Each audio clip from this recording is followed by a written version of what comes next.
The wind whispers across the vast deserts of Central Asia, where the sun beats relentlessly on endless expanses of golden sand, and the air shimmers with heat. Jagged mountain peaks rise like silent sentinels, piercing the sky, guarding secrets of a time long past. In the distance, the sound of hooves echoes, the soft, rhythmic thud of camels carrying precious cargo.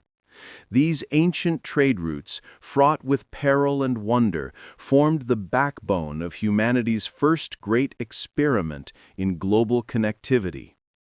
For centuries, this treacherous yet irresistible landscape served as the stage for one of the most significant ventures in human history, the Silk Road. It was more than a mere trade route. It was a lifeline that connected the East with the West, bringing together cultures, religions, and ideas in a remarkable exchange that forever changed the course of civilization.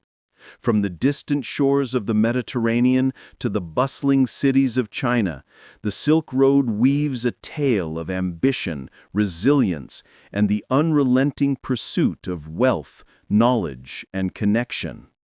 But the Silk Road was not just about the goods that passed through it: silk, spices, precious stones, and more.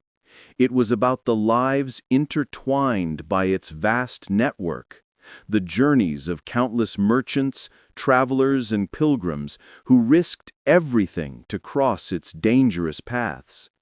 It was a world where fortunes were made and lost, where empires rose and fell, and where cultures merged in a fusion that shaped the very foundation of the modern world. This is the story of the Silk Road, an ancient highway of commerce and culture, where the destiny of nations was altered, and the world's first experiment in globalization unfolded. Join us as we journey back in time to explore the legacy of this extraordinary connection that still echoes across the globe today. Hey there, I'm glad you're here. In today's video, I will take you through the timeline of the story of the Silk Road, an epic journey that spans centuries and continents, connecting the East and West in ways that forever shaped the world. We'll start by exploring the origins of the Silk Road, how it all began with the Han Dynasty's ambitious vision and the diplomatic missions that opened China to the world. From there, we'll move into the rise of key trade cities and empires, like the Parthians and Kushans, whose influence spread far and wide across Eurasia. Next, we'll dive into the Mongol Empire's impact, where the Pax Mongolica brought stability and prosperity to the trade routes, allowing cultures, religions, and innovations to flow freely. And finally, we'll look at the decline of the Silk Road, how maritime routes changed the world forever, and the legacy of the Silk Road that still influences global trade today. I want to hear from you. Comment below and let us know where you're watching from. And if you're new here, make sure to hit that subscribe button for more incredible stories from history. If you don't plan on subscribing, we'd love to know why. Your feedback helps us improve and create content that you'll enjoy even more. The Silk Road, in its grandest sense, was not a single road. It was a collection of diverse, often rugged routes that crossed some of the most forbidding and magnificent landscapes on Earth. Imagine standing at the edge of the Taklamakan Desert, its golden sands stretching out into an unreachable horizon. The name itself, Taklamakan, is a warning, a place where travelers could lose themselves, never to return. This vast desert, one of the largest on Earth, became both a formidable barrier and a necessary passage. For the nomads, traders, and diplomats who ventured across its expanse, it offered no refuge except the occasional oasis. These oasis towns, Dunhuang, Kashgar, and Turfan, served as vital waypoints, providing water, food, and safety for caravans crossing the seemingly endless dunes. Far from the heat of the desert, the land was equally unwelcoming in other ways. To the north, The towering Pamir Mountains, known as the roof of the world, form a stark contrast to the vast plains and deserts. These jagged peaks, often capped with snow, rise so high that the air itself seems to thin out, making it difficult to breathe, let alone navigate. Travelers could only take refuge in the few mountain passes, narrow and treacherous, that connected the civilizations of the east to the west. The harshness of this landscape was not just a physical challenge. It shaped the way entire cultures lived.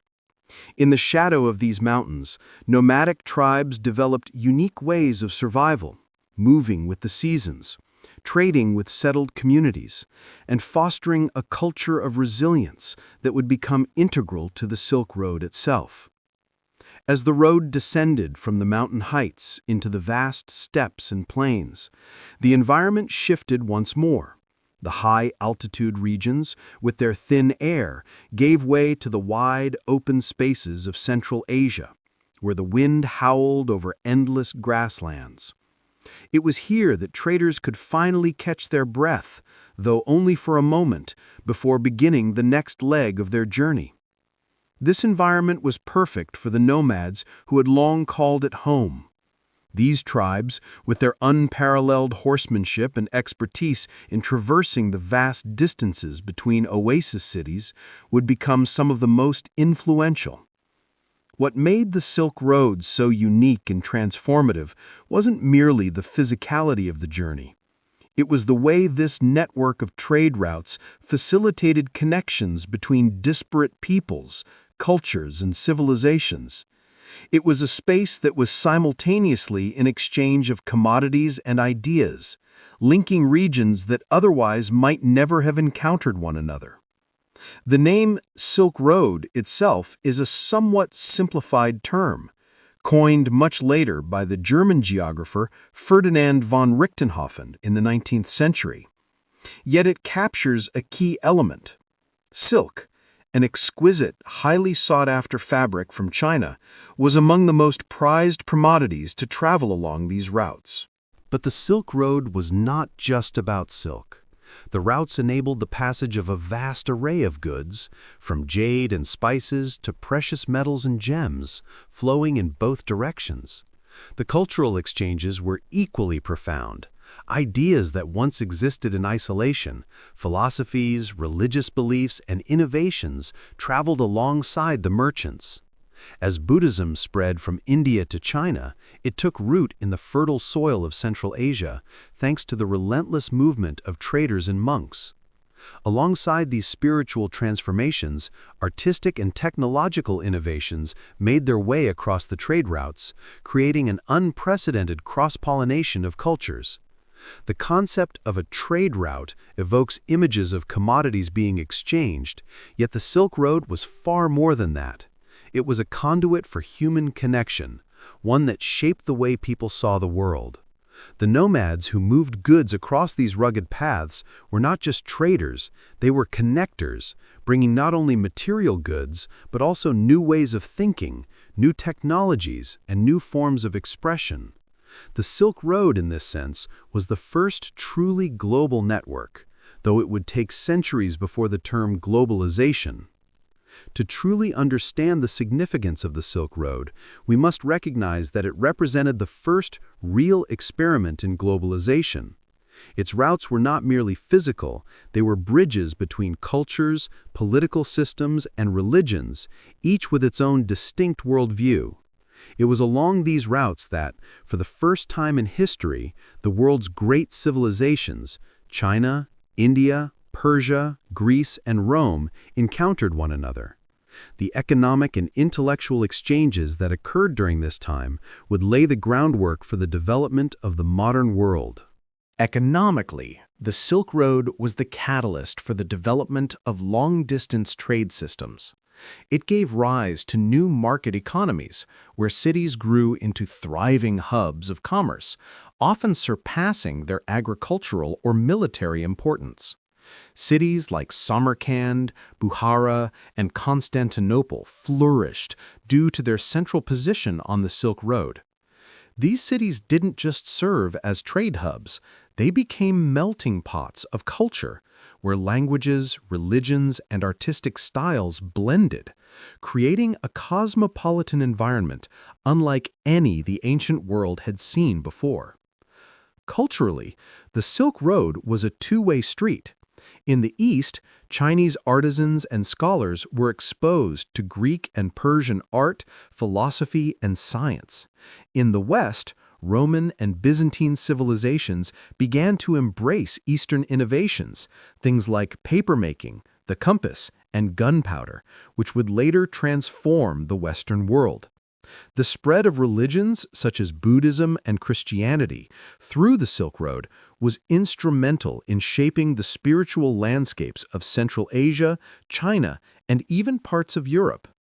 The Silk Road was not simply a trade route. It was the first global forum for the exchange of knowledge and culture. It redefined the boundaries of the known world, and in doing so, laid the foundation for the interconnected world we live in today. Its legacy is visible in everything from the shared cultural practices we engage in to the global trade systems that connect us. Without the Silk Road, the modern world may not have been as connected as it is. In the mid-2nd century BCE, the Han Dynasty found itself in the throes of both opportunity and peril. Though the dynasty had emerged victorious from the ashes of the Qin, China's political future remained uncertain. For centuries, the western and northern borders had been plagued by incursions from nomadic tribes, and the imperial court faced the immense challenge of solidifying control over the vast, sprawling territories of the empire. It was in this tumultuous context that Liu Che, later known as Emperor Wu, ascended the throne at the tender age of 15. Little did anyone know, this young ruler would become one of the most transformative figures in Chinese history, heralding an era of unmatched expansion. Born in 156 BCE, Liu Che was the son of Emperor Jing, a ruler who preferred peace and stability. However, Emperor Wu, with his fiery spirit and keen political mind, was determined to carve a different path for his empire. His early years were marked by the subtle but intense political maneuvering required to solidify his power within the court. In his youth, Emperor Wu was surrounded by powerful factions at the court, and like many leaders before him, his ascent to the throne was not guaranteed. He was thrust into the political machinations that would define his reign. But once he secured his position, Emperor Wu's mind turned to grander, more ambitious visions, visions that would stretch across borders and, in many ways, reshape the world. From the outset, Emperor Wu had a clear vision. He sought to transform China from a relatively inward-looking empire into a sprawling world power. His ambition was not merely about securing China's borders, but also about enhancing its global standing through military might and, more significantly, through the establishment of strategic trade routes. These trade routes would become the veins of an empire that could link the East to the West, creating connections that would impact world history for centuries to come. Emperor Wu's concern for China's future began with a focus on the northern frontier. To the north lay the Xiongnu, a powerful confederation of nomadic tribes who had plagued China for generations. The Xiongnu were not just a threat to the empire's security, they were a reminder of the fragility of China's position. The Xiongnu's ability to raid Chinese territories with ease, combined with their control over crucial routes into Central Asia, represented an existential threat to the dynasty.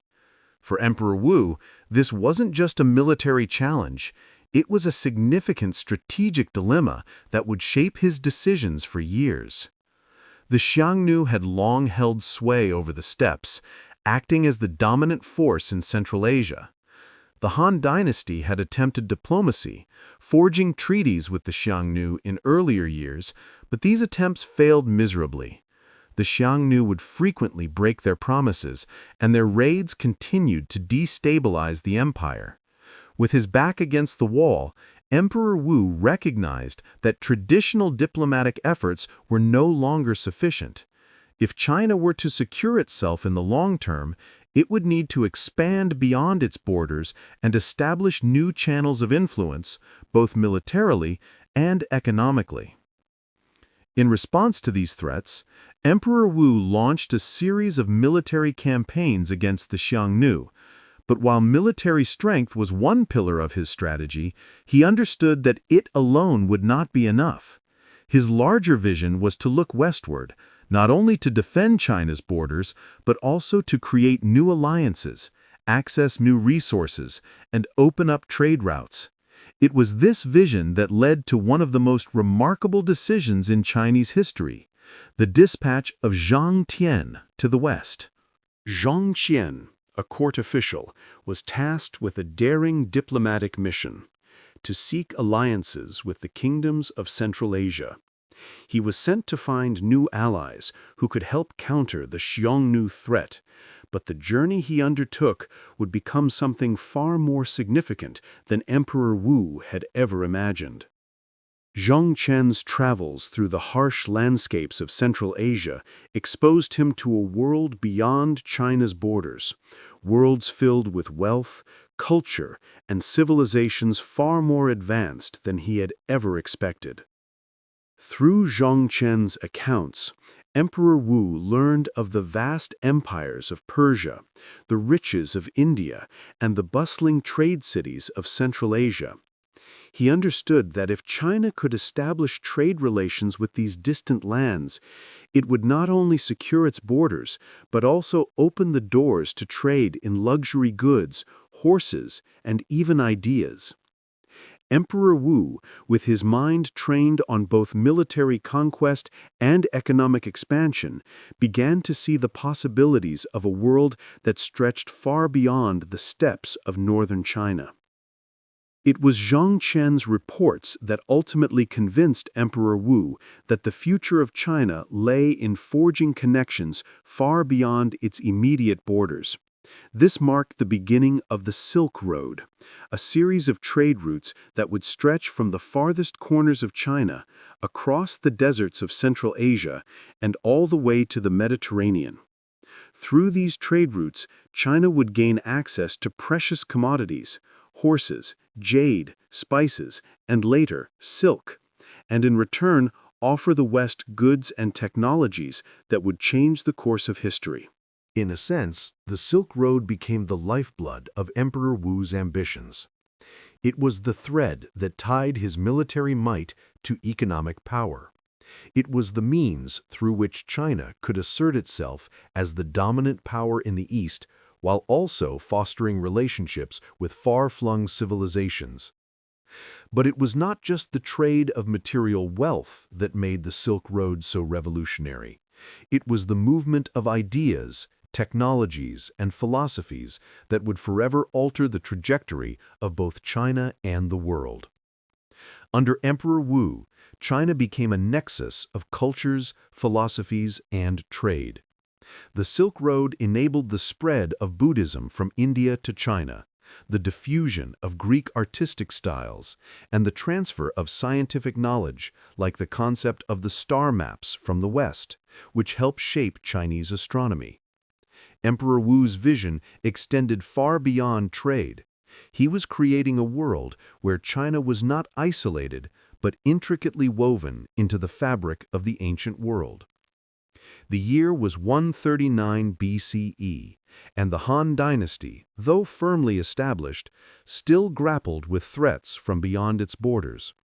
The fragile peace on the northern frontier, punctuated by the persistent raids of the Xiongnu, hung like a dark cloud over Emperor Wu's ambitions. He had ascended to the throne not by inheritance alone, but through a series of political maneuvers, deftly outmaneuvering rivals within the court. Emperor Wu, who began his reign in his late teens, quickly showed he was no mere figurehead. He was a ruler with grand ambitions for his empire. a ruler who sought to solidify China's power and influence across the known world. In his early years as emperor, the Han Dynasty was a power in flux, strong enough to defend itself, but not yet commanding the influence that Emperor Wu envisioned. In the north, the Xiongnu tribes posed a formidable challenge. Their ability to raid China's northern frontier was not only a security threat, but a symbolic one. These nomadic peoples disrupted the Han Empire's ambitions of expanding its territorial and economic influence. Emperor Wu knew that his empire could not continue in isolation if it were to secure its future. To break the grip of the Xiongnu and secure new avenues for trade, he needed a strategy that would transcend simple military might. Zhang Qian's mission was nothing short of a gamble. Sent to the western territories of the steppes to form alliances with distant peoples, his task was as much about diplomacy as it was about survival. Emperor Wu's instructions were clear. Reach beyond the empire's borders, find allies, and bring back knowledge of the mysterious lands beyond China's northwestern frontier. What Zhang Qian would discover, however, would exceed the emperor's expectations, setting in motion a series of events that would lead to the establishment of what we now call the Silk Road. Zhang Qian's journey began in the context of China's limited understanding of the regions to the west. The world beyond the Great Wall was an enigma. Even though Han China had enjoyed prosperity and relative peace under the rule of Emperor Wu's predecessors, its trade networks were primarily focused on the immediate neighbors.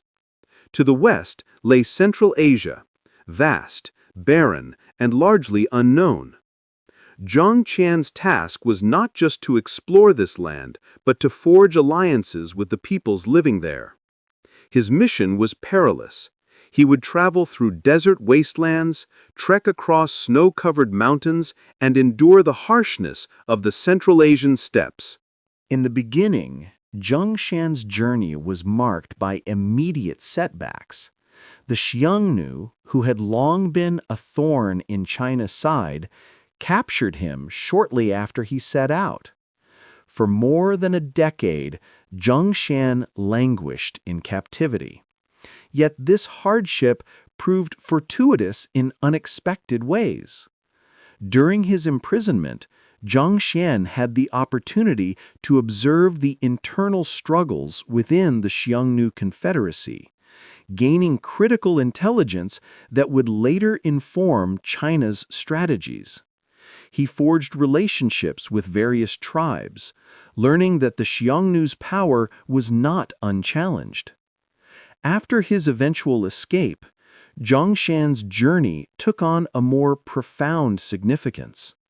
Upon returning to Emperor Wu's court, he brought back not just news of the Xiongnu, but an entirely new understanding of the world beyond China's borders.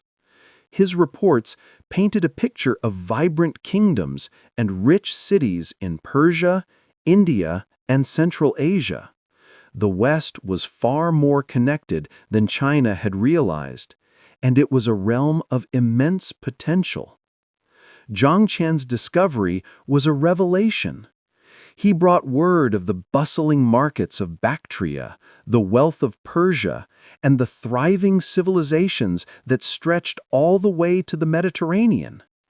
His reports, filled with maps, descriptions of cultures, and names of powerful kings, demonstrated the possibilities for trade, alliances, and access to goods like horses and precious metals, resources that China desperately needed.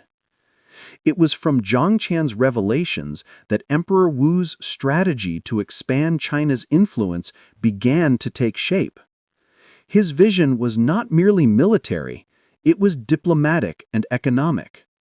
Emperor Wu knew that for China to thrive, it could not remain isolated within its borders. The Xiongnu, while a threat, also represented the first obstacle in a much larger game of geopolitical maneuvering. Emperor Wu's focus now shifted to Central Asia.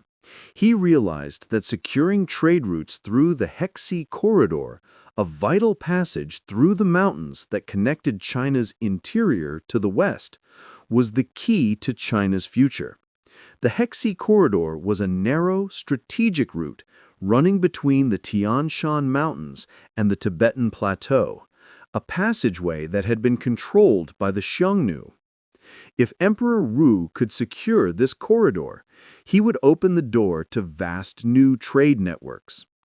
But the challenge was twofold: military and diplomatic. Emperor Wu launched a series of campaigns aimed at dismantling the Xiongnu's hold on the region, using a combination of direct military confrontation and strategic alliances with rival tribes. Through these efforts, Emperor Wu began to secure key regions of Central Asia, making it possible for the Silk Road to take root. Simultaneously, Emperor Wu understood that military might alone would not create a lasting connection with Central Asia. Trade had to be at the core of this expansion. By creating favorable conditions for merchants, the emperor invited traders to move freely across the Hexi Corridor. It became the main artery for goods flowing into China: silk, jade, and other luxury goods, and those traveling out: horses, gold, and spices. This exchange was not merely transactional. It was a cultural and intellectual exchange that would transform China's economy and political alliances. The early stages of the Silk Road were marked by the movement of people and goods, but they also laid the foundation for deeper cultural interactions. As the trade routes expanded, so too did China's awareness of the outside world. Emperor Wu's diplomatic efforts fostered connections with the Persian Empire, the Greek-speaking kingdoms of Central Asia, and even the distant lands of the Mediterranean. In this new world of trade, China would not just be a participant, it would become the hub of a global exchange. When the first merchants set foot on the desolate paths that would eventually form the Silk Road, they were motivated by a simple yet profound goal: to connect distant worlds. This network, still in its infancy, was already weaving the tapestry of human ambition. The goods they carried were not simply objects of trade. They were emblems of power, wealth, and a longing for the unknown. Through these exchanges, the seeds of a global network were planted, bringing civilizations into contact in ways they had never imagined before. It was the allure of silk, jade, and spices, materials of luxury and mystery, that first drove the traders of the East and West to venture into each other's territories. These commodities, though tangible, were much more than mere objects. They were the foundations of early trade, linking cultures and fueling the first economic and cultural exchanges that spanned continents. Silk, perhaps the most famous commodity to traverse the Silk Road, was not merely a fabric. It was a symbol of opulence and refinement. To the civilizations of the West, particularly the Roman Empire, silk was an exotic treasure that transcended mere utility. The process of its manufacture was a well-kept secret, and its journey westward was nothing short of a mystery. In Rome, silk was not just worn by the elite, it became a currency of status. The demand for this highly coveted fabric became so great that it was occasionally exchanged for its weight in gold. The mystery surrounding silk only heightened its allure. For centuries, the Romans knew little about its origins, only that it came from the East, where the enigmatic Chinese Empire guarded its production fiercely. But as the trade routes began to open, so did the flow of knowledge about silk's source. The Romans were not the only ones mesmerized by the fabric's beauty. The nomadic tribes of Central Asia, as well as the wealthy cities of Persia, began to trade in silk. As the demand for it grew, so did the desire to access the distant lands that could supply it. But silk wasn't just about luxury and status. it had strategic importance as well. In China, it was more than just a commodity. It was a symbol of imperial power. The Chinese rulers understood the value of silk not just for its material worth, but for the diplomacy it could foster. As silk became an essential part of China's trade relationships with neighboring kingdoms, it helped solidify the Chinese empire's influence over vast regions, turning a humble product into a tool of empire building. While silk may have been the crown jewel of early Silk Road exchanges, jade was no less important in the East. In ancient China, jade was a material of immense spiritual and cultural significance. Used in ceremonial items, tombs, and jewelry, jade was believed to possess protective and life-enhancing qualities. The Chinese saw jade as a physical manifestation of virtues like purity and strength. As such, jade was not only a luxury good, it was a symbol of moral and spiritual superiority. But jade's appeal didn't stop at China's borders. Its mystique spread to Central Asia, Persia, and beyond, where it became prized for its beauty and rarity. The nomads of the steppes, known for their intricate artistry, traded jade along with other goods, and it became a symbol of elite status among the merchant classes and nobility of Central Asia. Persia, too, found a deep admiration for jade's beauty, and it became a treasured possession for the rulers of the ancient empires. As jade flowed westward, its significance evolved from being a purely spiritual symbol to a tangible symbol of wealth and power. The Persians, already rich from trade in metals and textiles, began to incorporate jade into their royal adornments. Cities like Bactria and Samarkand, which became key trading hubs, would grow wealthy through the movement of this rare commodity. The desire for jade reinforced the burgeoning trade links between East and West, and it served as one of the first tangible connections between the cultures of Central Asia, Persia, and China. While silk and jade were coveted for their beauty and rarity, spices were equally prized for their practical uses. In ancient times, spices were more than just ingredients for flavor. They were essential for preserving food, for medicinal purposes, and even for religious rituals. The early spice trade was fueled by the desire for products like cinnamon, cardamom, pepper, and saffron, which were found in the fertile lands of India and Southeast Asia. These spices had long been used in the ancient culinary traditions of India and Persia, but their appeal was far broader. In the Mediterranean, the Greeks and Romans were quick to recognize the value of these aromatic treasures. Not only did spices enhance the taste of food, but they were also believed to have medicinal properties. The use of spices as preservatives allowed merchants to transport meat and other perishable goods across great distances, creating opportunities for longer trade routes. The Romans, who had developed a sophisticated culinary culture, began to incorporate these spices into their kitchens. In Rome, a meal could not be complete without a dash of pepper or saffron, and the demand for these spices grew exponentially. The early spice trade also had a diplomatic element. The Roman Empire, always looking to expand its reach, saw the movement of spices as an opportunity to cement alliances with the kingdoms of the East. Through trade, the Roman Empire gained not just valuable commodities, but also access to new ideas, technologies, and allies. The spice trade, therefore, was one of the earliest manifestations of how trade could influence not just economics, but political and cultural diplomacy. As these exotic goods, silk, jade, and spices, began to flow along the Silk Road, they did more than just pass between merchants.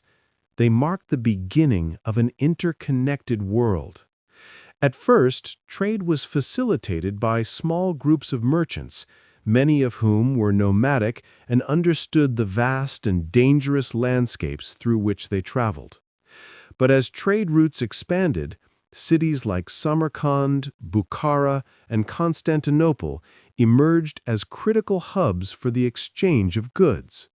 These cities, once isolated and self-contained, became bustling centers where cultures collided, languages merged, and ideas were exchanged. The process of exchange was more than just a transaction. Each piece of silk, every bundle of spices, and every jade carving represented a convergence of cultures. The Silk Road was not just a series of trade routes, it was a lifeline between distant civilizations, each of which had its own beliefs, technologies, and systems of governance. As goods moved, so too did philosophies, religious ideas, and technologies. This movement of goods wasn't simply about wealth. It was the foundation of the first global network of human interaction. The early exchanges along the Silk Road were not just about acquiring and exchanging goods, they were about connecting worlds that had previously remained apart. The commodities that fueled early trade, such as silk, jade, and spices, were the starting points for the creation of a network that would forever alter the course of human history.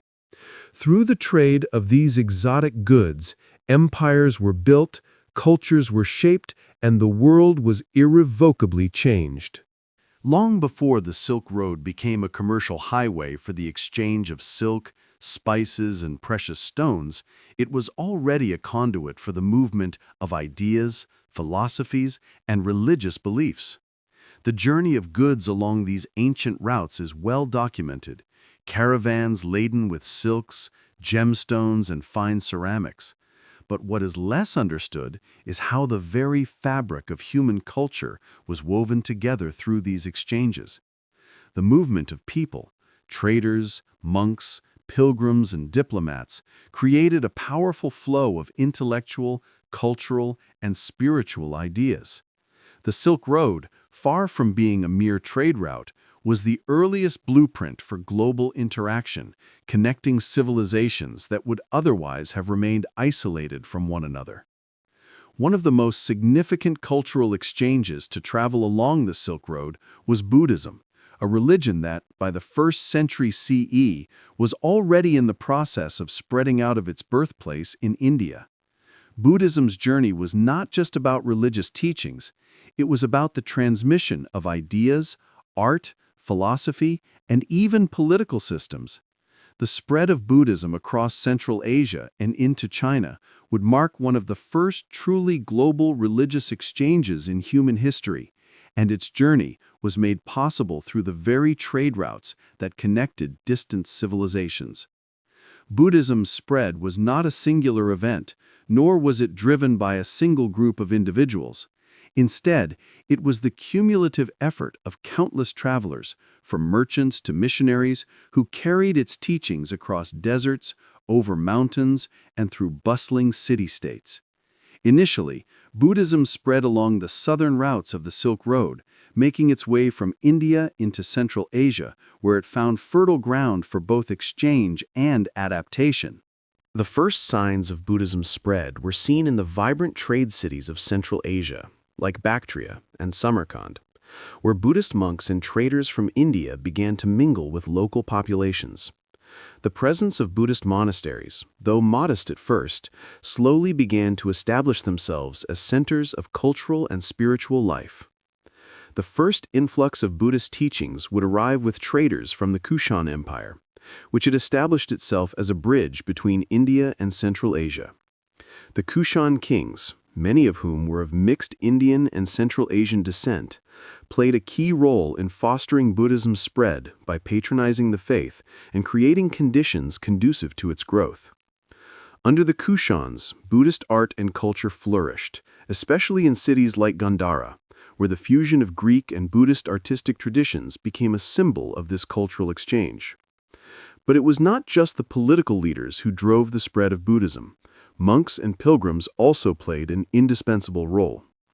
The famous monk Xuanzang, for instance, would later embark on a legendary pilgrimage to India in the 7th century, but his journey was preceded by centuries of Buddhist travel along the Silk Road. These monks did not just carry sacred texts, they translated them into local languages, adapting them to the cultures they encountered. Buddhist scriptures, often written on fragile palm leaves or early forms of paper, would find their way into Central Asia, where they were translated into languages such as Sogdian and Tocharian, and later into Chinese. By the 2nd century CE, Buddhism was well on its way to China, carried by both traders and monks traveling the Hexi Corridor, the crucial trade route linking Central Asia with the heart of China. Early Chinese emperors, particularly those of the Han Dynasty, were curious about the teachings of these traveling monks. Emperor Ming of Han, in particular, sent emissaries westward to learn more about this foreign religion, leading to the eventual establishment of Buddhist monasteries in China. The White Horse Temple, founded in 68 CE, would be the first of many, cementing Buddhism's place in the spiritual fabric of China. This was no longer just a foreign idea. It was an integral part of Chinese religious life, eventually influencing art, philosophy, and even governance. While Buddhism spread as one of the most profound stories of cultural exchange along the Silk Road, it was the Sogdians who played a crucial, often overlooked role in making this network of exchange possible. A people from the region of Sogdiana, situated between the Amu Darya and Sir Darya rivers, modern-day Uzbekistan and Tajikistan, the Sogdians were the lifeblood of the early Silk Road's trade and cultural connections. Their region was the central meeting point for traders from India, China, and the Mediterranean, and their linguistic skills, cultural adaptability, and commercial acumen made them indispensable. The Sogdians were expert traders, but their real skill lay in their ability to navigate the complexities of cross-cultural exchange. Fluent in a variety of languages, Sogdian, Persian, Greek, and later Chinese, they were able to communicate and mediate between distant cultures that otherwise might have remained isolated. Their cities, especially Samarkand and Bukhara, were the ultimate trade hubs where merchants and travelers from the Roman Empire, China, India, and Persia would converge, sharing goods, ideas, and philosophies. As the early Silk Road began to take shape, it was the Sogdians who served as the intermediaries, moving goods like silk, spices, and precious stones across Central Asia, from the Mediterranean to China and back again. But their influence didn't stop at commerce. They were also vital to the spread of Buddhism, translating sacred texts, building Buddhist temples, and facilitating the movement of monks and pilgrims. In many ways, the Sogdians were the intellectual and cultural glue holding the Silk Road together. In addition to their linguistic skills, the Sogdians were also adept at cultural assimilation. While they maintained their own distinct cultural identity, they embraced influences from the many civilizations they came into contact with. This ability to adapt and adopt foreign customs, languages, and religions made them uniquely suited to their role as cultural brokers along the Silk Road. Their homes were a blend of Persian, Indian, and Chinese influences, where Buddhist stupas stood alongside Zoroastrian fire temples, and where Sogdian merchants could be found trading Persian carpets and Chinese silk. The Sogdians' role in facilitating religious and cultural exchanges was crucial, but they were also central to the spread of other ideas. The knowledge of agriculture, astronomy, medicine, and art passed through the hands of Sogdian traders and scholars, influencing the regions they touched. The blending of Greco-Roman and Buddhist art in the Sogdian city of Bactria, for instance, is one of the most enduring legacies of the Silk Road's cultural exchange. Through the efforts of the Sogdians and the spread of Buddhism, the Silk Road became more than a network of trade routes. It was a conduit for cultural and religious transformation. The Silk Road was the first true global exchange of ideas, one that shaped not only the material culture of the civilizations involved, but also their spiritual and intellectual life. The role of the Sogdians as intermediaries, along with the cultural influence of Buddhism and other ideas, demonstrates the Silk Road's power to unite disparate regions into a complex, interconnected world. The story of the Silk Road is not just about the movement of goods, but about the profound exchanges of ideas, religions, and cultures that defined the early interactions between civilizations. The Sogdians, with their linguistic prowess and cultural adaptability, were essential in ensuring that these exchanges were not only possible, but also sustainable. Their role as intermediaries, bridging East and West, was pivotal in making the Silk Road the great conduit for both material wealth and intellectual transformation. As Buddhism, along with other cultural influences, spread from India to China and beyond, the Silk Road became more than just a trade route. It became the first global network of cultural, religious, and intellectual exchange, shaping the course of history in ways that are still felt today. The Silk Road was not a singular path, but a vast, winding network of roads that traversed some of the most treacherous landscapes on Earth. Yet, despite the harshness of the terrain, scorching deserts, freezing mountains, and treacherous river crossings, it was within the sheltered embrace of certain cities that the heart of the Silk Road truly beat. These cities, more than just simple stops along the way, were the beating centers of commerce, culture, and intellectual exchange, where the goods of the East met the desires of the West, and where ideas, religions, and people flowed like the very trade routes they stood upon. In the vast expanse of the Silk Road, cities like Dunhuang, Samarkand, and Bukhara emerged not just as hubs of trade, but as symbols of how interconnected the world had become. These cities represented the meeting of civilizations, where merchants, diplomats, pilgrims, and scholars mingled.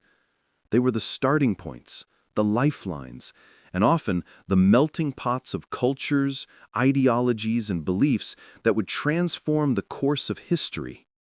At the edge of China's Hexi Corridor, where the Gobi Desert gives way to the oases of Central Asia, stood the city of Dunhuang. This city was not just a passage on the map, but a threshold between two worlds. For traders and pilgrims traveling west, Dunhuang was the first major settlement they encountered on their journey to China's heartland. Its strategic location near the ancient trade routes made it an essential stop on the Silk Road, but its importance went beyond geography. It was a cultural and spiritual junction. The city itself, a blend of Chinese and Central Asian architecture, was marked by intricate Buddhist temples and towering pagodas, standing as both religious and cultural symbols of the city's central role in connecting diverse peoples. The famous Mogao Caves, a complex of Buddhist temples carved into the cliffs, hold the remarkable legacy of Dunhuang's role as a center of religious exchange.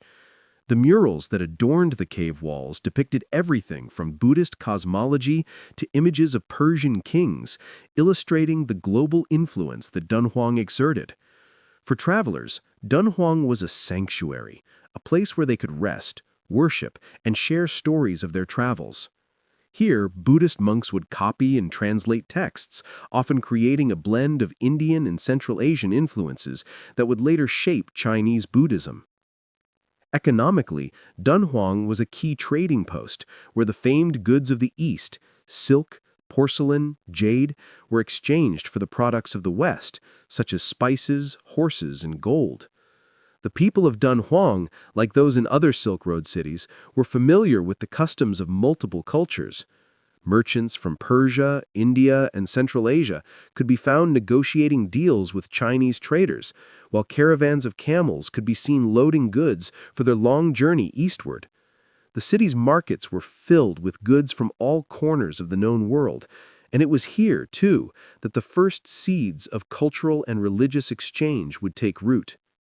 Far to the west of Dunhuang, nestled between the deserts and the mountains of Central Asia, lay the ancient city of Samarkand, a city that would become a beacon of commerce, culture, and intellectual prowess. Under the rule of various empires, particularly the Sogdians and later the Timurid dynasty, Samarkand flourished as the heart of the Silk Road. It was a city where merchants, scholars, and artists from across Eurasia converged, and it was the architectural marvel of its time. Samarkand's grand architecture, its blue-tiled mosques, its towering minarets, and the grand Bibi Khanum Mosque stood as testaments to its wealth and grandeur. Its vibrant bazaars were filled with the sweet fragrance of spices, the glitter of gold and jewels, and the intricate textiles of Persian and Chinese origin. As the trade capital of the region, Samarkand's markets attracted merchants from India, Persia, China, and the Mediterranean, creating a cultural exchange that was unparalleled. This exchange didn't just involve goods, it involved ideas. Samarkand's role as a cultural and intellectual center cannot be understated. Under the rule of Timur, also known as Tamerlane, the city became a focal point for scholars and artists. The famed astronomer Ulugbeg, Timur's grandson, established one of the most advanced observatories of the medieval world in Samarkand. It was here that the study of stars, mathematics, and astronomy reached new heights, driven by the influx of knowledge from both the East and West. These intellectual exchanges were not merely academic, they were essential to the city's status as a global crossroads, where knowledge flowed as freely as trade goods. To the west of Samarkand, Bukhara stood as another critical node on the Silk Road. Bukhara's importance as a commercial hub was rivaled only by its religious significance.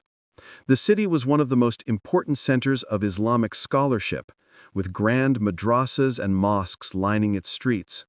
The architecture of Bukhara reflected the city's spiritual gravitas. Its imposing minarets, its massive brick domes, and its intricate geometric designs conveyed both grandeur and serenity. But Bukhara was also a major trading city, where the commercial and religious worlds intertwined. Situated between the trade routes that ran through Persia and Central Asia, it was a vital stop for merchants traveling west from China and east from the Mediterranean. Bukhara's bazaars were filled with fine Persian carpets, Chinese porcelain, and Indian textiles, while traders exchanged these goods for horses, silver, and spices. As a hub for Islamic thought, Bukhara was also a center for the dissemination of Islamic teachings. Its madrasas became institutions of higher learning, attracting students from all corners of the Muslim world. Bukhara's strategic position meant that it was often the focal point of political power struggles as well. Its central location made it a prize for competing empires, and the city frequently changed hands over the centuries, with various Persian, Turkic, and Mongol dynasties vying for control. Despite these challenges, Bukhara retained its position as a key player in the trade and cultural networks that defined the Silk Road. The success of Dunhuang, Samarkand, and Bukhara was not just due to their geographical locations. It was the people who inhabited these cities and the way they embraced the diversity brought by the Silk Road that made them so vital. The inhabitants of these cities were no longer just local traders. They were cosmopolitan merchants, diplomats, and pilgrims, connected to the world through the flow of goods and ideas. The Sogdians, known for their ability to speak multiple languages and their commercial savvy, were central to this cultural melting pot. Their ability to navigate the political and linguistic landscapes of Central Asia allowed them to play an instrumental role in the prosperity of these cities. Through these interactions, the cultures of the East and West blended in ways that shaped the development of art, religion, science, and technology. It was in these cities that the first true examples of global interconnectedness emerged, with people from vastly different civilizations working together, exchanging goods, knowledge, and customs. These early trading posts were not just stopovers, they were living, breathing intersections of human civilization, each one contributing to the legacy of the Silk Road. Dunhuang, Samarkand, and Bukhara were more than mere trading posts. They were the lifeblood of the Silk Road, where the flow of goods was paralleled by the movement of ideas and cultures. These cities became the nexus of commerce, culture, and learning, where the boundaries between East and West were not just crossed, but merged. The rich architecture, vibrant marketplaces, and diverse populations of these cities made them the enduring symbols of the Silk Road's legacy, a legacy that forever changed the world. As the Silk Road grew, so too did the complexity of the routes that connected the civilizations of East and West. The early routes were simple, fragmented trails through Central Asia and China, primarily used by nomadic peoples. However, as demand for exotic goods surged, new pathways were forged across Central Asia, Iran, and into the Mediterranean, where the East would finally meet the West in the great confluence of commerce and culture. These roads were not just lines drawn across the earth, they were the lifeblood of an interconnected world, each step forward a triumph of human determination and ingenuity. The challenges merchants faced were immense. The geography of the Silk Road was as varied as it was perilous. From scorching deserts to icy mountain passes, the environment shaped every aspect of trade. Yet it was through these very obstacles that trade routes blossomed, with merchants risking everything to transport precious goods across vast, inhospitable landscapes. Every journey was fraught with danger, but the rewards of success were unimaginable. An exchange of silk, spices, art, and ideas that would change the world forever. At the heart of the Silk Road's success was its ability to overcome the vast geographical barriers that separated the East from the West. The trade routes were not simply highways for commodities. They were shaped by the land itself, carved by the needs of the merchants and the demands of the marketplaces they sought to reach. The deserts, mountains, and rivers were not just obstacles, they were the framework upon which the routes were established. The Gobi Desert, vast and unforgiving, served as a natural boundary between China and the Central Asian steppes. To cross it was to confront one of the most brutal environments on Earth.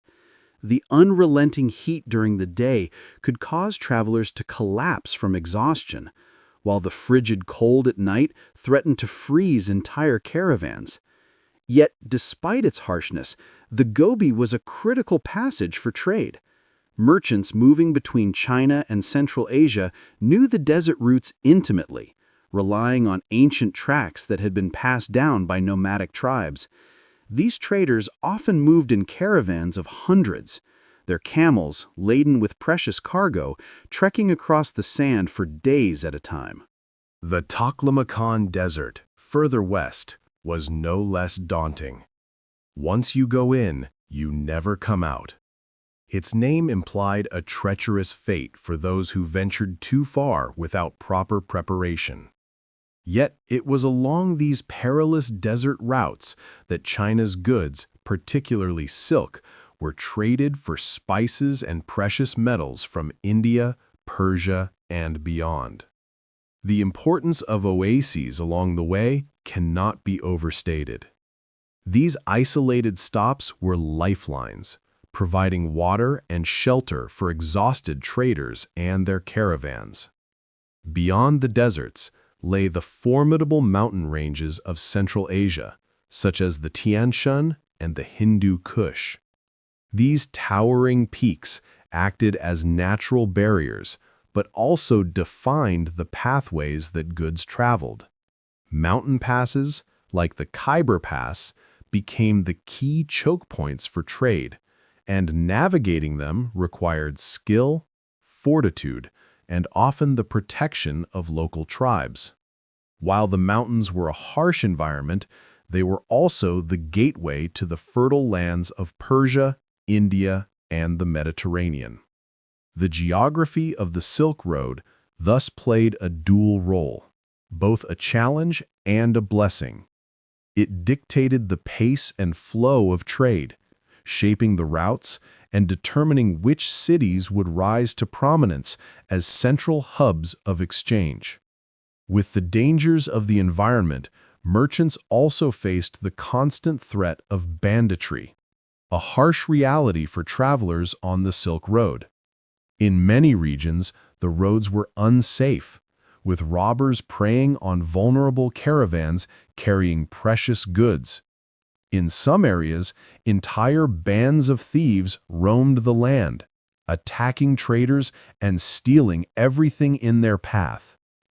For centuries, these dangers were part of the Silk Road's fabric, and merchants adapted by organizing themselves into large, well-armed caravans for protection.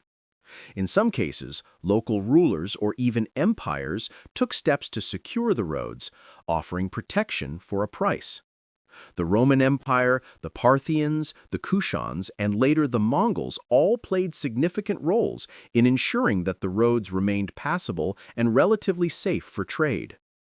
As the Silk Road matured, these political powers often used the trade routes to expand their influence, controlling key points along the way and ensuring their access to goods from both east and west.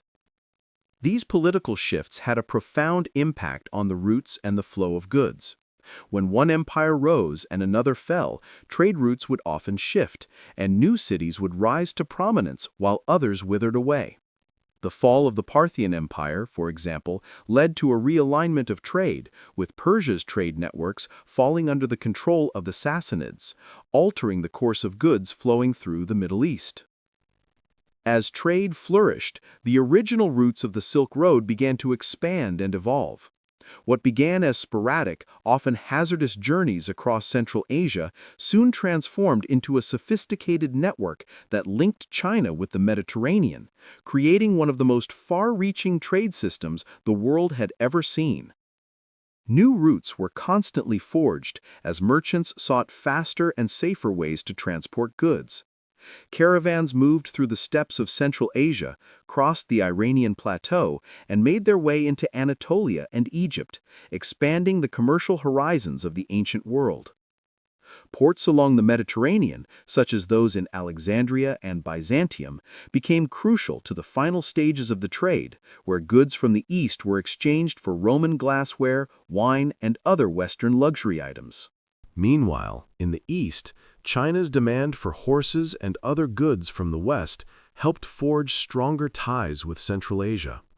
As empires like the Kushans and later the Mongols rose to power, their military and political might allowed for even greater protection of trade routes, ensuring the Silk Road's continued success. These new political and military developments, coupled with expanding trade routes, turned the Silk Road into the most significant trading network of the ancient world. Despite the immense challenges posed by geography, climate, and political instability, the success of the Silk Road laid the foundation for a truly interconnected world. The rewards were vast. Goods like silk, precious stones, spices, and metals flowed along these routes, enriching civilizations on both sides. But the exchanges were not limited to material wealth. As merchants and travelers made their way along these paths, they carried with them the seeds of new religions, philosophies, and artistic traditions. Buddhism from India to China, Islam from Persia to the Mediterranean, and Greco-Roman influences that blended with Eastern traditions, all became part of the great cultural exchange that occurred along the Silk Road. In the end, the success of the Silk Road was not just about the exchange of goods, it was about the connections forged between peoples, the shared knowledge, and the cross-pollination of cultures that shaped the ancient world in ways that would echo through history. The expansion of the Silk Road was an extraordinary human achievement, one shaped by the forces of nature, human determination, and the political dynamics of the time. As merchants navigated deserts, crossed mountain ranges, and braved the constant threat of bandits, they were not just trading goods, they were opening pathways that would connect the distant corners of the world. Through perseverance, innovation, and resilience, they created the first truly global network, laying the groundwork for a future where cultures would meet, mix, and transform. Imagine a time when the mere touch of fabric could signify not just wealth, but a far-reaching political strategy. Silk, the luxurious and mysterious material from ancient China, was far more than just a coveted commodity. It was a symbol of power, a tool of diplomacy, and a key player in the grand game of international trade. Its production, a tightly guarded secret for centuries, became one of the greatest mysteries of the ancient world, and its allure would shape the fate of empires, spark battles for control, and connect the far-flung corners of the earth through the Silk Road. The origins of silk production in China were steeped in secrecy, but the process behind this treasure was far more intricate than many could have imagined. Let us unravel the story of silk, its production, its rise to fame, and its role in creating one of the earliest global trade networks the world has ever known. The journey of silk from the silkworm's cocoon to the imperial courts of China and beyond was a meticulous and secretive process. It began with sericulture, the delicate cultivation of silkworms, an art that was as intricate as it was labor-intensive. The silkworm, a creature as small as it was industrious, lived on a diet exclusively of mulberry leaves. Entire regions of China were devoted to growing these mulberry trees, as the leaves they provided were essential for the worms to grow large enough to spin their fine threads. The silkworms would be carefully tended to for months, nurtured in controlled environments where the temperature and humidity were precisely managed. As the silkworms matured, they would begin the laborious task of spinning their cocoon, a process that could take several days. The resulting cocoon was in essence a silk thread tightly wound upon itself. However, this thread, though delicate in appearance, was surprisingly strong, capable of stretching over 1,000 meters in length if unraveled properly. Once the worms had finished spinning their cocoons, they were boiled in hot water, a process that softened the sericin, the sticky substance holding the threads together. The threads would then be carefully unwound by skilled laborers, who used a delicate touch to extract the silk without breaking it. This unraveling process was the crux of the silk-making art, as the continuity of the thread was paramount in weaving the fine, luxurious fabric. Once the raw silk was obtained, it was spun into thread and woven into fabric using hand looms, each piece requiring hours of work from skilled artisans. But this was no mere craftsmanship. It was a closely guarded secret. For centuries, the Chinese emperor's court kept the art of silk production hidden, with severe penalties for those who attempted to reveal it to the outside world. Anyone caught attempting to smuggle silkworms, eggs, or knowledge of sericulture outside of China could face the death penalty. This policy was designed to protect China's monopoly over silk, as it was the most valuable and sought-after commodity in the ancient world. The secret of how silk was made became synonymous with the wealth of the empire itself.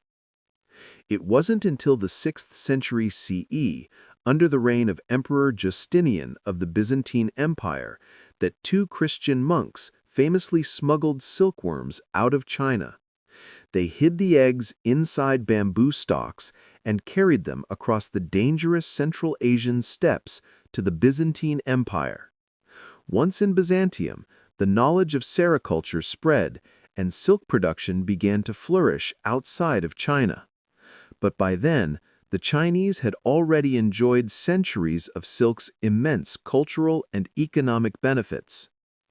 The moment silk was woven and produced, its value was almost immeasurable. To the imperial courts of China, silk was not merely a fabric, it was a symbol of power, used as tribute, for diplomacy, and for ceremonial purposes. the emperors of China understood the material's incredible value, not just as a commodity, but as a strategic asset. Silk represented wealth, but it was also a tool of imperial control, a way of establishing China as the epicenter of trade in the ancient world. But it wasn't just the Chinese who valued silk. The Roman Empire, far to the west, coveted silk as the ultimate luxury item. It was so desirable that it became a status symbol for the Roman elite. Silk was traded as currency in some regions and often fetched its weight in gold. Roman women, imperial and common alike, adorned themselves in silk garments, while Roman men wore silk tunics as a sign of their wealth. In Rome, silk was not only a product, it was an emblem of sophistication and refinement, one that was unattainable to the common citizen and reserved only for the highest echelons of society. The desirability of silk in Rome was so great that its import led to a shift in economic dynamics. Roman emperors found themselves so eager to acquire silk that they started to adjust their foreign policy, forging diplomatic ties with distant powers like the Parthians and later the Kushans, simply to secure trade routes. Silk had become more than a luxury. It had transformed into a strategic commodity, one that could shift the balance of power between nations. While the Roman elite adorned themselves in silk, it also became a valuable diplomatic tool. Silk was used as tribute, sent by Chinese emperors as gifts to foreign rulers to cement alliances and display China's imperial grandeur. The exchange of silk was seen as an act of goodwill, an offering that signified not only wealth, but cultural superiority. The growing demand for silk fundamentally altered the balance of power between East and West. In the West, silk was a symbol of Roman luxury, but it also created economic pressures. Rome's desire for silk drove its imperial trade networks and expanded the reach of the Silk Road, turning it into one of the most important commercial routes of the ancient world. The Roman Empire, though rich, was not self-sufficient in silk production.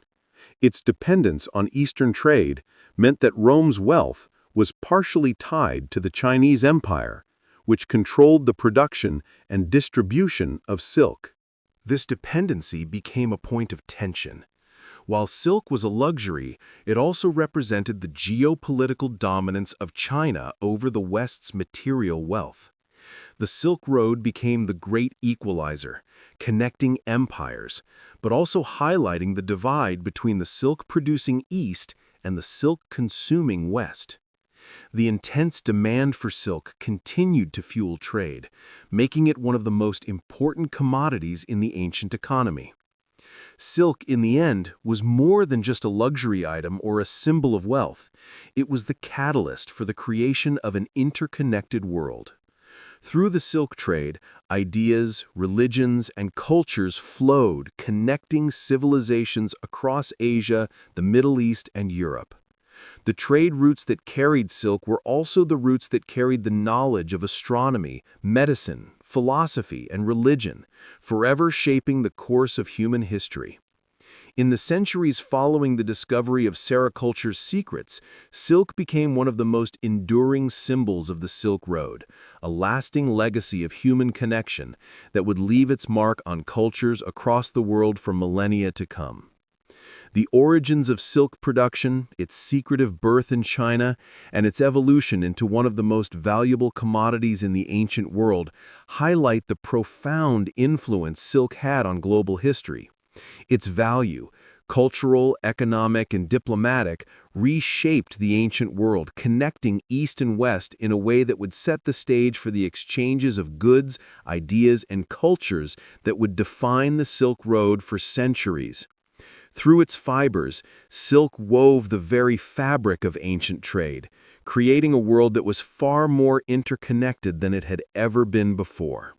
The Silk Road, though famed for the goods it transported, silks, spices, and precious metals, was equally important as the conduit of culture.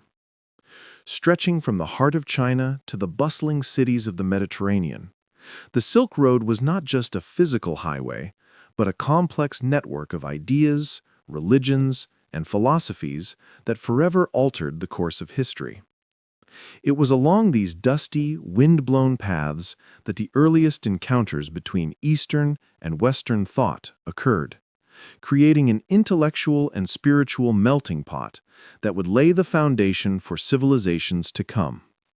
At the heart of this exchange was Buddhism, which began its journey along the Silk Road from India, traveling northward into Central Asia, and eventually reaching China, where it would undergo profound transformations. However, the flow of beliefs didn't stop there. Greek philosophy, Christianity, Zoroastrianism, and Islam all found their way along these routes, mingling with one another and creating a vast network of intellectual and religious interaction. Buddhism's spread along the Silk Road was not simply a religious migration. It was a cultural revolution that transformed the societies it touched. From its birthplace in the subcontinent, it spread gradually but steadily across Central Asia, driven not only by the steady stream of Buddhist missionaries and pilgrims, but also by traders who carried with them not only goods, but ideas. The Silk Road's role as a bridge between East and West was central to Buddhism's transmission. As traders made their way across the harsh terrains of the Gobi Desert and Iranian plateaus, they carried sacred texts, relics, and images of the Buddha. These travelers were as much cultural ambassadors as they were merchants, and in cities like Bactria, Samarkand, and Dunhuang, Buddhism found fertile ground. At the crossroads of these trade routes, monasteries were established, and Buddhist practices began to take root in the cities of Central Asia. Perhaps no place better exemplifies this confluence of trade and spirituality than Dunhuang, where the Mogao caves, carved into the cliffs of the Tian Shan Mountains, became a repository of Buddhist art and scholarship. Here, scholars from India, Central Asia, and China gathered to translate texts, preserve scriptures, and engage in deep philosophical discussions. These caves were more than just places of worship. They were intellectual hubs, where Buddhism merged with local Taoist and Confucian traditions, adapting to Chinese thought and eventually influencing the intellectual landscape of East Asia. But the spread of Buddhism was not just about monasteries and scriptures. It was about the interaction of people. Pilgrims, sometimes individuals seeking enlightenment, other times merchants carrying sacred teachings, traveled the routes, establishing cross-cultural dialogue.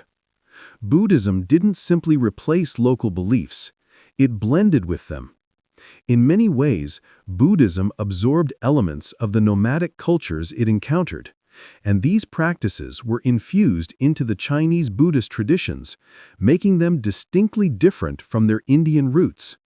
The Prajnaparamita texts, for example, while originating in India, became heavily Sinicized as they traveled eastward, combining with the cosmologies and ritual practices of Chinese Buddhism. As Buddhism made its way across Asia, another equally profound exchange of ideas was happening. The collision of Greek philosophy with Indian thought became one of the most important intellectual crossovers of the ancient world. This cultural fusion occurred most significantly in the region of Bactria, a land that was home to the Greco-Bactrian kingdom, which had been heavily influenced by Greek culture following Alexander the Great's invasion of the Indus Valley. Greek ideas on ethics, logic, and metaphysics began to mix with Indian philosophical ideas, especially those related to Buddhism. The influence of Greek philosophers like Plato and Aristotle can be seen in the development of Greco-Buddhist thought, especially in the Bactrian and Gandharan artistic and philosophical schools. Greek sculptures of the Buddha, for instance, blended the humanist ideals of Greek art with the spiritual symbolism of Buddhism, marking one of the earliest instances of Eastern and Western art fusing together. The merging of Greek and Indian philosophical ideas also had a lasting impact on the development of Buddhist thought, particularly in areas like ethics and metaphysics. In India, philosophers like Ashvaghosha began to incorporate Greek concepts of rationalism and logic into their Buddhist teachings, creating a school of thought that sought to reconcile the metaphysical teachings of Buddhism with the rational framework of Greek philosophy. This cross-pollination of thought would echo through the intellectual traditions of both the East and West, influencing later figures in both traditions, such as the Neoplatonists in the West and Buddhist scholars in East Asia. While Buddhism dominated the intellectual and religious exchanges along the Silk Road, it was by no means the only religion to spread. Alongside Buddhism, Christianity, Zoroastrianism, and Islam traveled these same routes, each influencing the regions they encountered. Christianity found its first foothold along the Silk Road through the missionary efforts of Nestorian Christians who traveled from the Roman Empire and Persia to regions like Sogdiana and Central Asia. These Christian missionaries established churches and monasteries where the blending of Christianity with local religious traditions created a rich intellectual environment for debate and exchange. Christianity's Nestorian branch, in particular, became a force for intellectual exchange, translating important Christian texts into Syriac and Persian, and sometimes even incorporating Zoroastrian and Buddhist elements into its teachings. Zoroastrianism, too, had a significant role to play in the cultural and religious exchanges along the Silk Road. Originating in Persia, Zoroastrianism's dualistic philosophy, focusing on the struggle between good and evil, spread widely throughout Central Asia and even reached parts of China. Zoroastrian ideas about the afterlife, heaven and hell, and moral dualism deeply influenced the philosophical underpinnings of Christianity and Islam, with later scholars pointing to Zoroastrian texts as important for understanding theological concepts of good versus evil and divine justice. Islam, which began in the 7th century CE, would become one of the most influential religions along the Silk Road. As Arab traders and missionaries moved eastward, Islam spread quickly through Persia, Central Asia, and beyond. In cities like Bukhara and Samarkand, Islamic caliphs and Buddhist monks coexisted, often engaging in debates that influenced not only religious but also political and philosophical thought. Islam's emphasis on law and ethics provided a moral and philosophical framework that interacted with the existing Buddhist and Zoroastrian systems, creating a complex dialogue between these powerful belief systems. The Silk Road was more than just a trade route. It was the lifeblood of cultural, religious, and intellectual exchange between civilizations. The spread of Buddhism, the cross-pollination of Greek and Indian philosophy, and the arrival of Christianity, Zoroastrianism, and Islam helped shape the ancient world into an interconnected web of ideas, beliefs, and practices. The Silk Road not only brought material goods, it facilitated the exchange of wisdom that would echo through the centuries. The travelers along these ancient routes, whether they were merchants, missionaries, or pilgrims, carried more than goods. They carried ideas, beliefs, and the very essence of human experience. As a result, the Silk Road became one of the world's first global networks, a vibrant and dynamic space where diverse civilizations met, interacted, and transformed one another in profound ways. These exchanges set the stage for the world we know today, a world connected by more than just trade, but by a shared history of cultural, religious, and philosophical exploration. The Silk Road wasn't just an artery for the exchange of goods. It was a dynamic, living network where cultures met, religions blended, and political power shifted.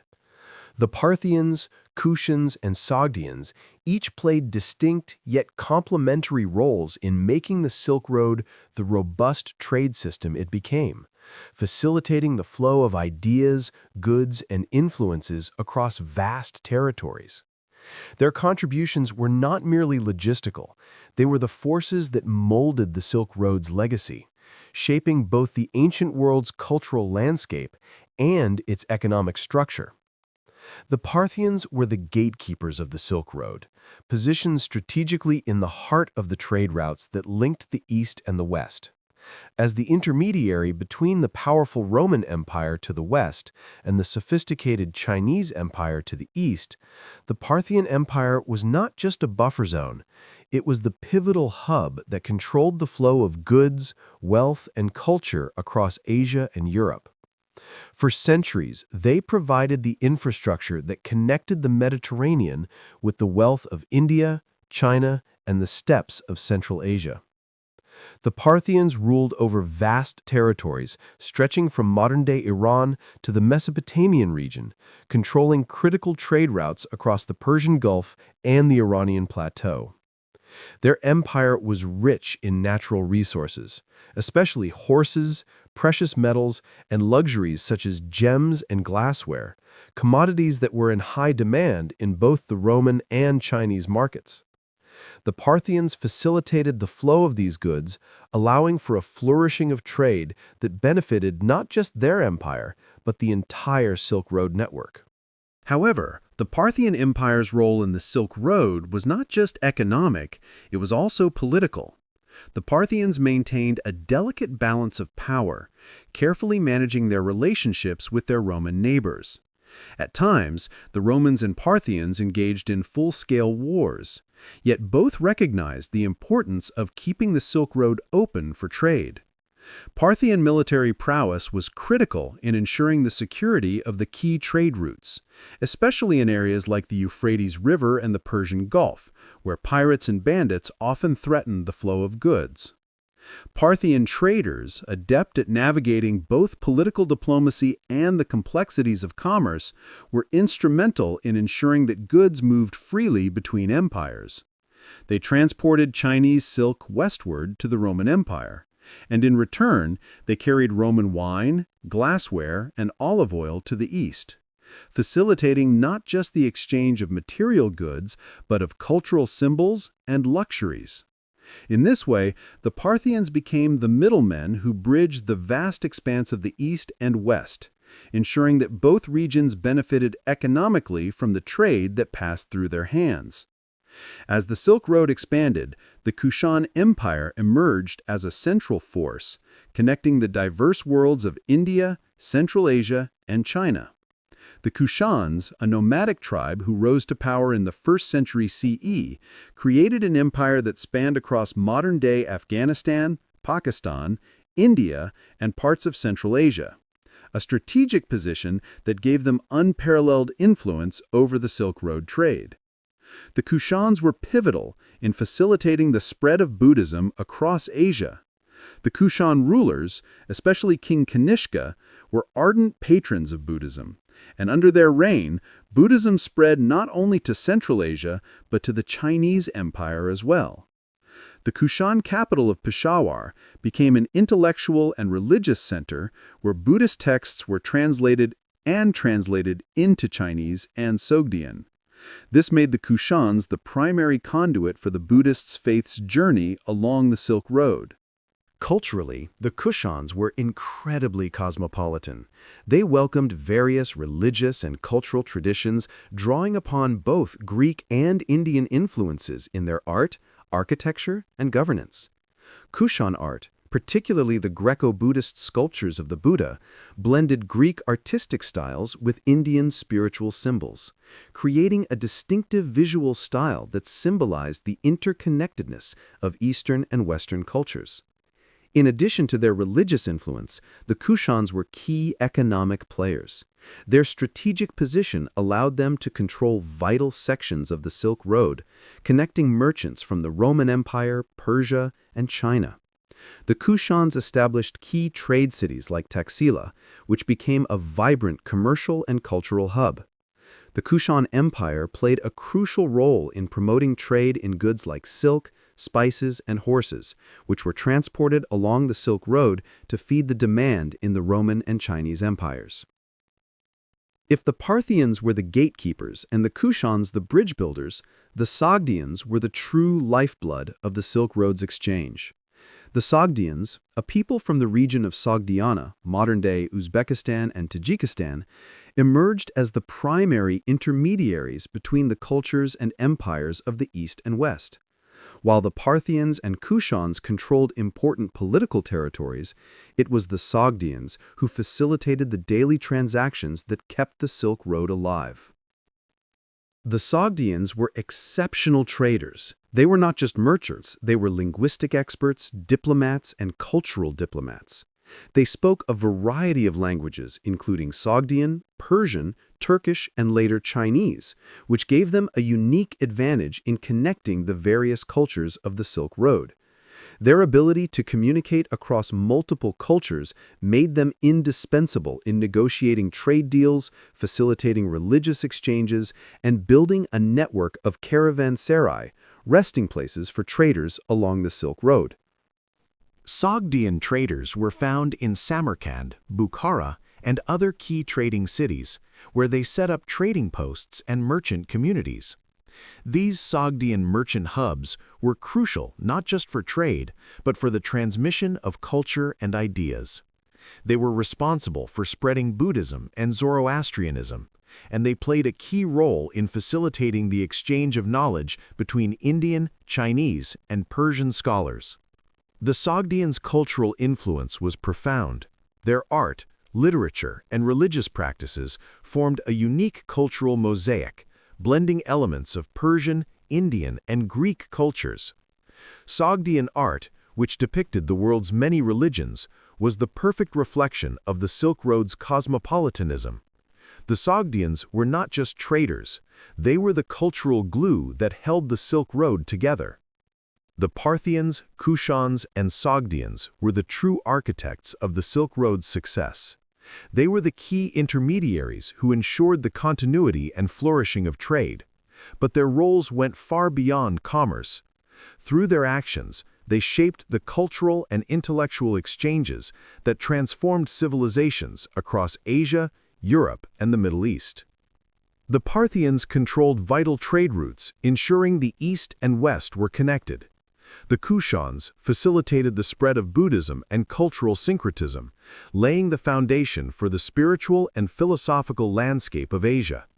And the Sogdians, through their linguistic and diplomatic skills, held the Silk Road together, ensuring that the flow of goods, culture, and ideas continued unimpeded. Each of these groups contributed to a larger network of exchange that forever altered the course of human history. In examining these empires and their role in the Silk Road, we understand not just the flow of material goods, but the flow of ideas, religions, and cultures that connected the ancient world in unprecedented ways. The legacy of the Parthians, Kushans, and Sogdians lives on, not just in the material treasures that traveled across these routes, but in the intellectual, philosophical, and cultural exchanges they facilitated.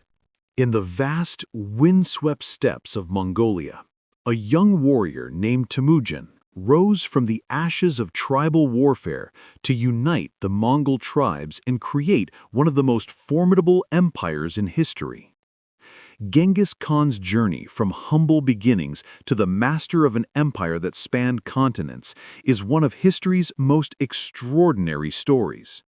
His military brilliance, coupled with his vision for a united Mongol world, not only reshaped Asia, but also created the conditions for an unprecedented era of peace and prosperity, the Pax Mongolica, which ultimately transformed the Silk Road and the world's interconnectedness.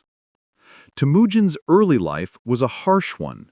Born in the early 1160s in the rugged landscape of Mongolia, he was thrust into a world of constant tribal warfare after his father, the leader of the Borjigin clan, was poisoned by rivals. His family, once proud and powerful, was left to survive in the unforgiving steppes. As a child, Temujin was abandoned by his tribe, forced to fend for himself and his family.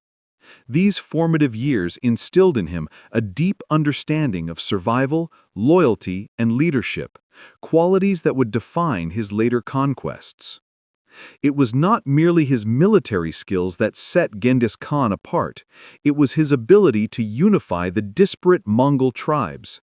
In an era defined by constant infighting, Temujin forged alliances through both brutal warfare and strategic diplomacy.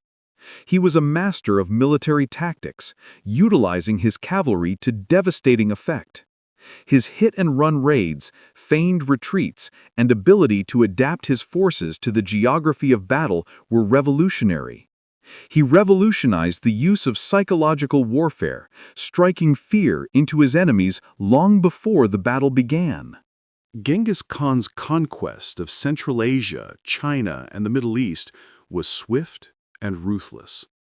The fall of the Khwarezmian Empire, the conquest of the Jin Dynasty, and the annihilation of various Central Asian kingdoms demonstrated his unmatched ability to mobilize vast armies and crush opposition.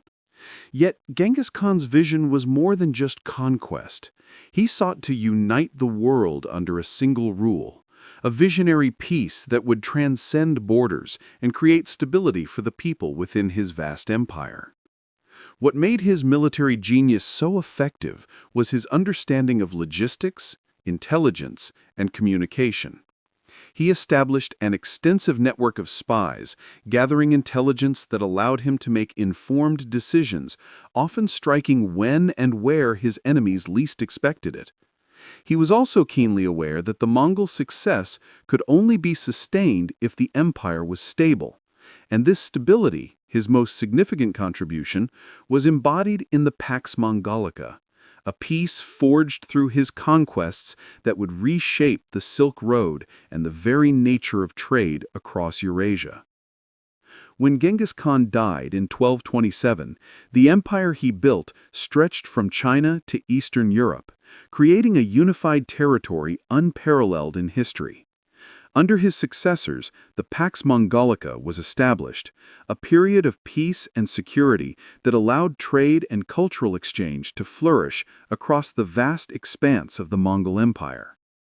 For centuries, the Silk Road had been interrupted by raids, wars, and shifting political boundaries, but under Mongol rule, trade routes across the steppes, deserts, and mountains were secured, making it possible for merchants from China, India, and Europe to travel with relative ease and safety.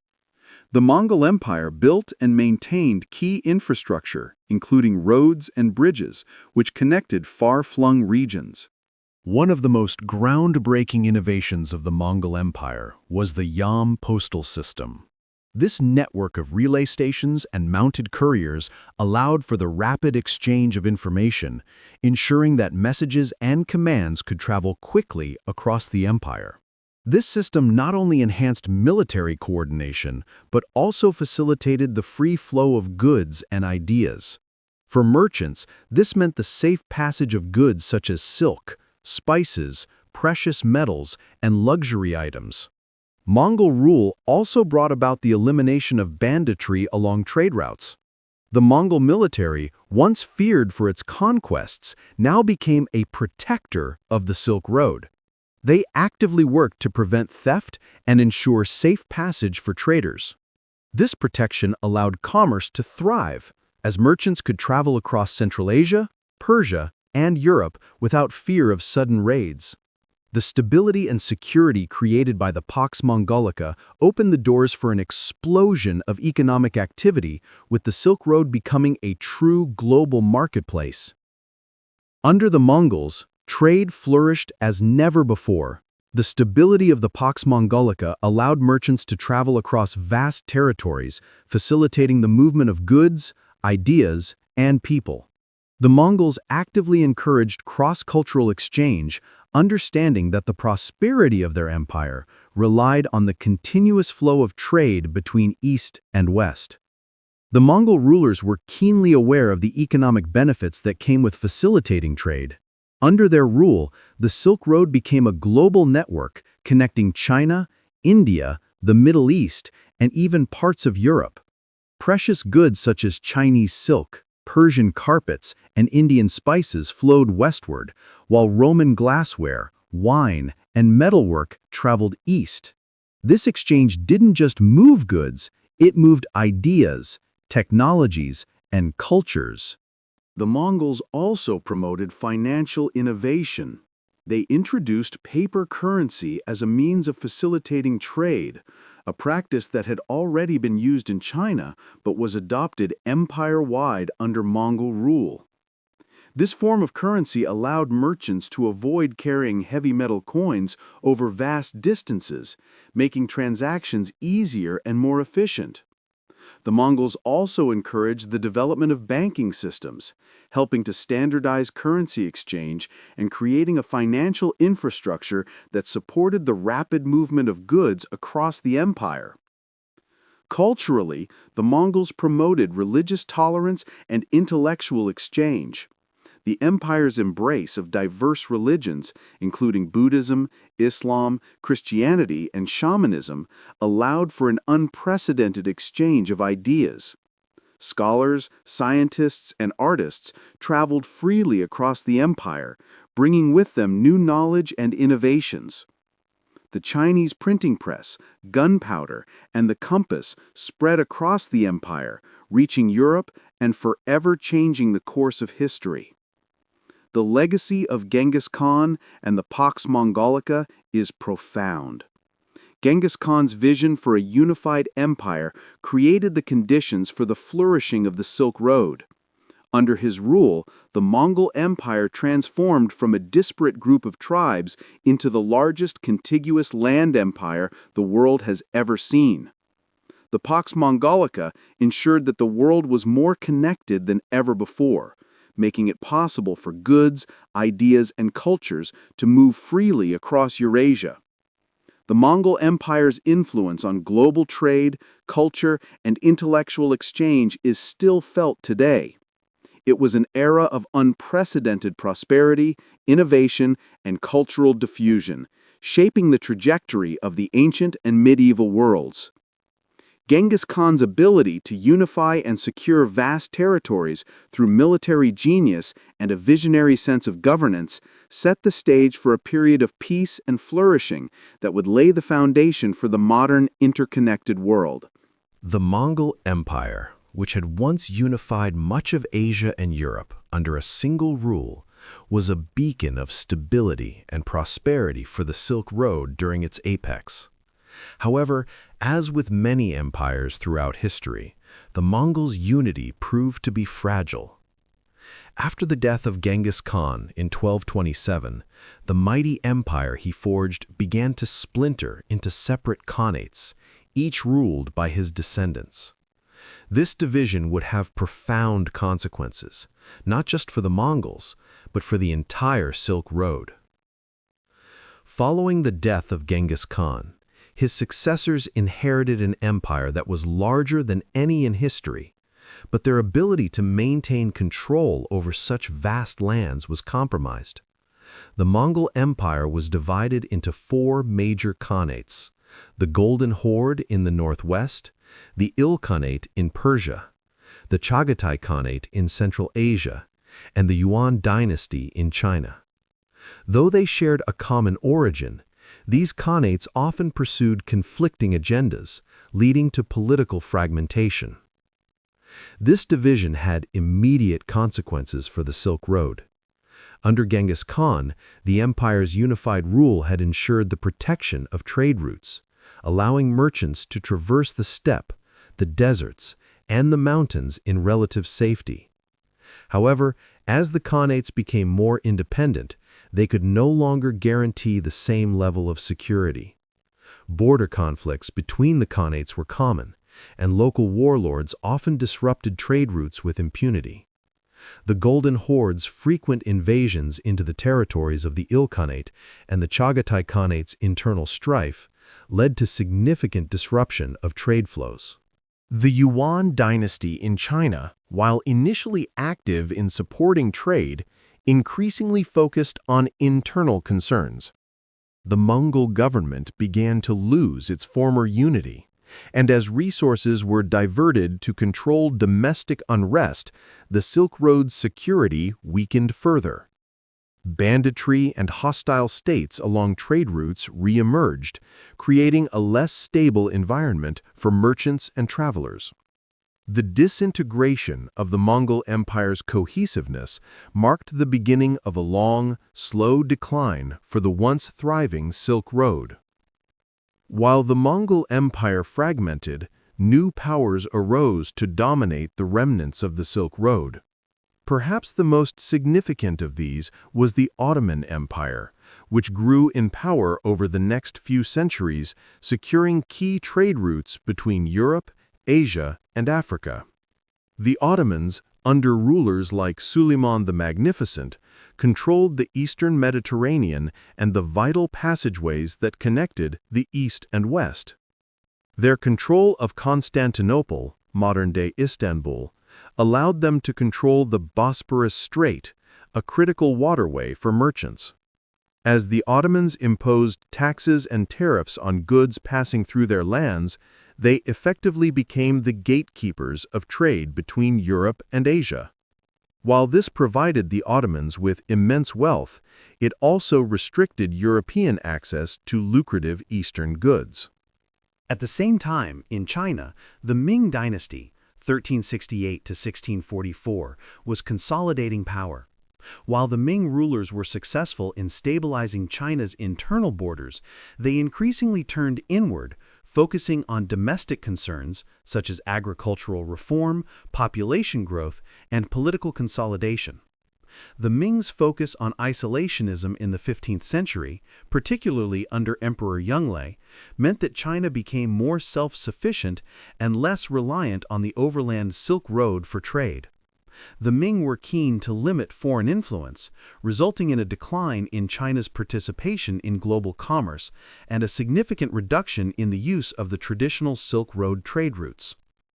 Thus, the rise of the Ottoman Empire and the Ming Dynasty fundamentally altered the dynamics of the Silk Road.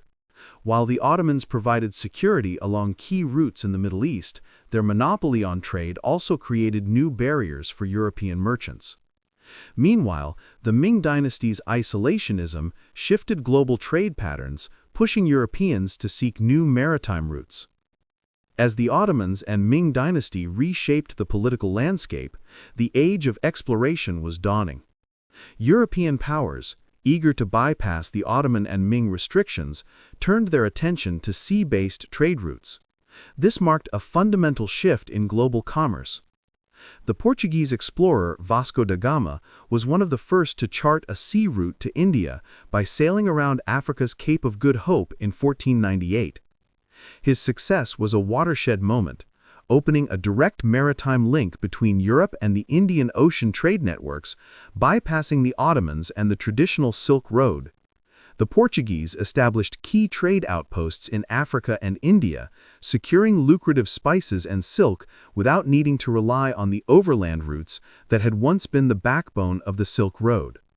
In 1519, Ferdinand Magellan's expedition achieved the first successful circumnavigation of the globe, establishing that global maritime trade was not only possible, but increasingly practical. By the late 16th century, Spain, Portugal, and later the Dutch and British had established colonial empires and trade networks that would replace the traditional Silk Road as the primary method of connecting East and West. The Silk Road may no longer be a physical path traversed by caravans of merchants, nor the beating heart of global trade, but its cultural and intellectual legacy reverberates through history, shaping the modern world in profound ways. More than just a conduit for material wealth, the Silk Road was the first truly global marketplace where ideas, religions, and art forms were exchanged, laying the foundations for the interconnected world we live in today. This remarkable chapter of history, with its exchanges and transformations, continues to offer us lessons on human connection, collaboration, and the power of trade. The Silk Road, though primarily known for the flow of goods, was equally a path for the exchange of ideas. As merchants and diplomats journeyed across the vast stretches of Eurasia, they carried with them not just silk, spices, and precious metals, but also philosophies, religious beliefs, and scientific knowledge that would shape the development of civilizations across Europe, Asia, and Africa. The exchange of religious ideas was one of the most profound effects of the Silk Road. The spread of Buddhism from India to China, Central Asia, and beyond is perhaps the most visible example of this. However, the Silk Road also facilitated the movement of Christianity, Islam, and Zoroastrianism along its routes. These religions, often carried by missionaries or pilgrims, mingled with local traditions and contributed to the religious diversity we find in these regions today. But it wasn't just religion that traveled along these roads. Philosophical ideas flowed freely, creating a dialogue between East and West that lasted centuries. The Greek philosophers and their rationalist approach to the world found an unlikely counterpart in Indian and Chinese philosophies that focused on spirituality, morality, and self-discipline. Greco-Buddhist art, particularly in Gandhara, where Hellenistic styles merged with Buddhist iconography, became an enduring symbol of this intellectual blending. This cross-pollination laid the groundwork for a new intellectual framework that would influence not only the development of Eastern thought, but also the shaping of European philosophies during the Renaissance. Further, the Silk Road contributed to the advancement of science. Ideas and technologies that began in one part of the world, such as papermaking from China, found their way to the Middle East and then to Europe, profoundly altering the trajectory of knowledge dissemination. Similarly, mathematical and astronomical knowledge from India was carried westward, influencing both the Islamic Golden Age and medieval European scientists. Algebra, for example, would travel through Persia into Europe, forming the basis for much of Western mathematics. In this way, the Silk Road was not just a trade route, it was a pathway for human ingenuity, a medium through which cultures exchanged their knowledge and transformed the world.